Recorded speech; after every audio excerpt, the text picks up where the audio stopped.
My husband told me I was too distracted with the baby and started sleeping on the couch. I thought it was postpartum stress until I saw his Uber receipts. Every Friday night, a ride to the same house. I used his finger while he slept to unlock his phone. When he woke up, I was gone. So was the baby. I left a note that said, "You slept on the couch. Now you'll sleep alone." I guess I should start from the beginning. My name's Anna. I'm from Dayton, Ohio. I'm 32.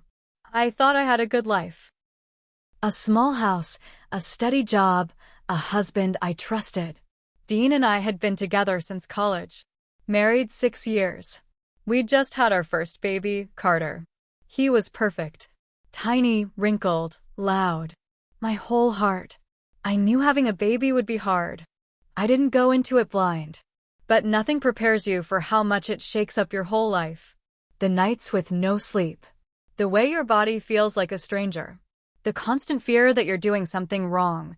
I was hanging on by a thread some days. But I loved Carter. And I thought Dean and I would get through it together. At first, he seemed happy. He held Carter every chance he got. Took pictures. Posted them online. Wrote captions like, "Blessed to be this boy's dad." I believed he meant it. But a few weeks in, Dean changed. It started with little things. He stayed late at work more. Claimed there were big projects. Deadlines. He started sleeping on the couch. He said it was because the baby kept him up at night and he needed to function at work. I didn't argue. I figured, okay, he needs rest. I can handle it. He would say things like, "You're always too busy with Carter," or "Feels like you forgot about me." It hurt. I was trying so hard to be a good mom. A good wife too. I thought maybe I wasn't balancing it right. So I tried. I cooked his favorite meals even though I was dead on my feet. I tried to get dressed up sometimes, even if it was just jeans and some mascara. I planned little dates at home. But he didn't seem to care. He was slipping away and I didn't know how to stop it. Then Fridays became his night. He said he needed guy time to unwind. Go out, grab drinks, talk about work. At first, I encouraged it. I wanted him to have a break. But Friday nights turned into him coming home later and later. Sometimes 2 a.m. Sometimes after I'd already fallen asleep with Carter in my arms. There were other signs too. New cologne. Different clothes. He started working out more, even though he said he was too tired to help with the baby. I told myself it was nothing. That it was just stress. That we'd find our way back. One night, I was trying to check the weather on the iPad and Dean's email was open. I wasn't snooping, I swear. But an Uber receipt caught my eye. He had taken a ride from our house to a residential address across town. Drop off at 8:37 p.m. Pick up the next morning at 5:12 a.m. Same address. My chest felt tight. I looked back at the past few Fridays. Every time, same pattern. I didn't know what to do. I didn't want to accuse him without proof. Part of me didn't even want to know the truth. But something inside me said I had to find out. The next Friday, Dean came home drunk. Passed out cold on the couch, still wearing his jacket. I stood over him for a long time, scared of what I was about to do. Then I pressed his thumb to his phone. It unlocked. There she was. Her name was Lacey. The messages were endless. Flirty, dirty, sweet, angry, everything. She sent pictures, ones I don't even want to describe. He sent messages telling her she was the only thing keeping him alive. That he wished he could leave this boring life and be with her full time. He called me the roommate in one message. I sat there shaking, the baby monitor crackling next to me. I didn't cry. I didn't scream. I moved like a machine. I packed a bag for me and Carter. Diapers. Formula. A few clothes. His little stuffed elephant. I wrote a note on a piece of scrap paper from the junk drawer. I left it on the kitchen counter where he would see it. It said, "You slept on the couch. Now you'll sleep alone." I loaded Carter into his car seat. Drove to my sister's house across town. When she opened the door and saw me standing there, holding Carter, she just said, "What happened?" I broke down sobbing in her arms. That night, Dean blew up my phone. Calls, texts, voicemails. Some angry, some begging. I didn't answer a single one. The next morning, I went to the courthouse and filed for emergency custody. My sister's husband helped me get a lawyer. I filed for divorce 2 days later. Dean didn't take it well. He showed up outside my sister's house once, banging on the door, yelling. She called the cops. He left before they showed up. He had his mom call me, crying and begging, saying, "You have to forgive. Families stay together." I didn't answer. He sent letters, slipped them under my sister's door. Long, rambling apologies. Blaming stress. Blaming me. Saying it was just a mistake. That he missed me. That he missed Carter. I didn't care. You don't accidentally leave your wife and newborn son every Friday night to be with another woman. You don't accidentally call your wife the roommate. I found out later that Lacey dumped him not long after I left. She didn't want a man with a baby and a messy divorce. She wanted a fun fling, not a full-time dad. Dean's alone now, still living in the same house. Neighbors say he mostly keeps the blinds closed. He's put on weight, looks older, sad. Meanwhile, Carter and I are good. I found a tiny apartment. Nothing fancy, but it's ours. I work part-time at a daycare and they let me bring Carter with me. It's hard. Money's tight. But every morning when I see Carter's little smile, I know we're going to be okay. I gave Dean everything. Love, trust, a family. He threw it all away for some girl who didn't even stick around. He thought he was sleeping on the couch to get away from the baby. Now he sleeps alone every night. And that's how it's going to stay. I thought cutting him out would be the end of it. It wasn't. A few weeks after I moved into my apartment, I started getting letters. Not from Dean. From Lacey. At first, I didn't even know it was her. The first envelope had no return address. Inside was a handwritten note. "You think you won. You didn't. He'll always love me." No signature. Just that. My stomach dropped. I knew it had to be her. No one else would bother. I ignored it. Threw it away. Thought maybe it was a one-time thing. It wasn't. The second letter came 2 days later. More handwritten garbage. Threats, almost. "You're just a sad little mom. He didn't want your boring life. You trapped him with that baby." I went to the police. Showed them the letters. They told me unless there was a direct threat to my safety, there wasn't much they could do. I could file a harassment report, but it probably wouldn't go anywhere unless it escalated. I felt helpless. Angry. Scared. One night, after putting Carter down, I looked out the window. And I swear I saw someone standing near my car. It was dark. Hard to tell. When I flipped the porch light on, whoever it was took off running. I started carrying pepper spray everywhere. I told my daycare boss what was going on. She let me park in the staff lot closer to the building. Dean tried calling again too. Somehow he found out my new number. I answered once, stupidly, thinking maybe it was a work call. His voice was ragged. Like he hadn't slept. "Anna, please. I made a mistake. I'll do anything. I'll go to counseling. I'll quit my job. Please, I miss Carter. I miss you." I hung up without saying a word. The next morning, there were flowers on my doorstep. Cheap grocery store roses. No note. The same day, Lacey sent another letter. "Go back to your sad little life. He's mine." It was like they were both losing their minds, separately but at the same time.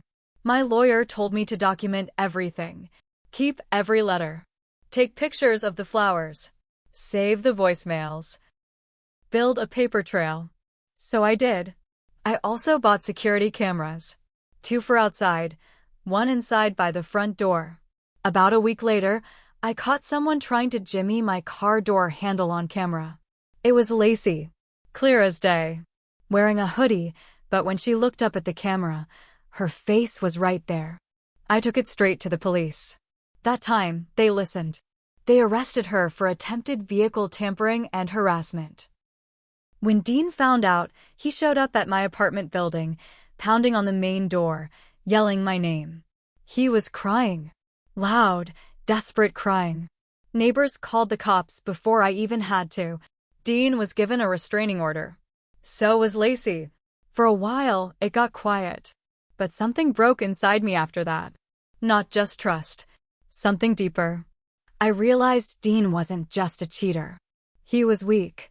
Spineless. He let a woman like Lacey into our lives. He chose her over his wife and newborn son. And now he couldn't even clean up the mess. I didn't feel sorry for him anymore. Not even a little. If anything, I wanted to make sure he felt the full weight of what he lost. So I started gathering everything. Screenshots of his cheating texts. Pictures of him passed out drunk on the couch when he was supposed to be working late. Copies of the restraining orders. And I sent them. To his boss. To his mother. To his church group. Everywhere he had tried to keep his good guy image alive, I ripped the mask off. It wasn't petty. It was the truth.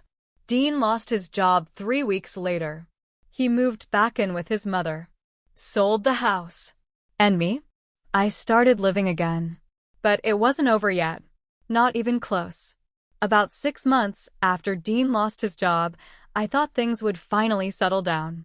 No more flowers. No more letters. No more standing at windows in the dark. But trouble has a way of crawling back when you least expect it. It started with Carter getting sick. At first, it was little things. Runny nose. Low fever. Nothing unusual for a baby in daycare. But one night he spiked a fever so high I rushed him to the ER, heart in my throat. They ran tests. Gave him fluids. Told me it was a bad virus, probably something he picked up from another kid. He got better, but something gnawed at me. A feeling I couldn't explain. A week later, I found out why. I went to pick Carter up from daycare, and the director pulled me aside, looking nervous. "We had an incident today," she said. My heart sank. She told me a woman had shown up, claiming to be Carter's aunt. Said she was there to take him home early. When the staff pressed her for ID, she got defensive, then took off before they could call the police. They showed me the security footage. It was Lacey. I almost threw up right there in the office. The director apologized over and over. Promised it wouldn't happen again. They tightened security after that. No one could pick up a child without being on a pre-approved list with ID. But the damage was done. Lacey had tried to take my son. I went straight to the police. They updated my case. Added attempted child abduction to her record. Dean denied knowing anything about it. I didn't believe him. Whether he helped her or not didn't even matter anymore. He had invited this chaos into our lives. And now Carter wasn't safe. I made a hard choice that night. I packed up everything we owned, what little there was, and moved back in with my sister temporarily. We planned to leave Dayton altogether. Start over in a new city. Somewhere Dean and Lacey couldn't find us. It wasn't just about me anymore. It was about protecting my son at any cost. Meanwhile, Dean's life kept crumbling. After losing his job, he bounced between temp work and unemployment. Lacey, facing charges, had vanished. Neighbors said he barely left his mother's house. Word got around that he was drinking heavily. That he'd been arrested for DUI a month after I left. None of it made me feel good. There was no satisfaction. Just sadness. And a deep, burning rage that he had put me and Carter in danger because he couldn't keep his pants zipped. I thought it was over after that. It wasn't. The real revenge, the part one never planned, but still came crashing down on him, was yet to come. And it would hit him harder than losing his job. Harder than losing me. It would cost him the one thing he still cared about. After moving in with my sister, I filed to officially terminate Dean's parental rights. It wasn't an easy process. The lawyer warned me, The courts usually don't like to completely cut a parent out unless there's strong proof it's in the child's best interest. But I had it. I had the restraining orders. The harassment letters. The daycare footage of Lacey trying to abduct Carter. The proof that Dean didn't protect our son or even try. I filed everything. Dean fought it at first. Filed to get joint custody, claiming he'd cleaned up, that he was ready to be a real father now. He even showed up to court in a suit, freshly shaved, trying to look like the man he used to be. But it was all too little, too late. The judge wasn't stupid. She read through the mountain of evidence and looked Dean straight in the eye. "You had every opportunity to be a father," she said. "You chose not to be." I'll never forget his face when she ruled in my favor. His mouth dropped open like he couldn't believe it. He lost all rights to Carter that day. No visitation. No calls. Nothing. It was like he never existed in our lives at all. I thought that would break him. And it did. A few weeks later, his mother called me. I didn't answer, but she left a voicemail sobbing, saying Dean had checked into a rehab facility after a suicide attempt. I should have felt bad. I didn't. Dean made his choices. He chose another woman over his newborn son. He chose lies over truth. He chose selfishness over family. And me? I wasn't innocent either. I had stayed too long when the signs were there. I had made excuses. I had believed words over actions. I wouldn't make those mistakes again. 6 months later, Carter and I moved to Cincinnati. New city. New job. New life. I changed our last names legally. Dean's name was erased from every record I could touch. When Carter's teacher asks about his dad someday, I'll tell him the truth. His father made his choices. And we made ours. The life we built without Dean? It's stronger, braver, and better than anything we left behind. And as for Dean? I hope he thinks about the sound of that judge's gavel every night when he closes his eyes. Because that's the moment he truly lost everything.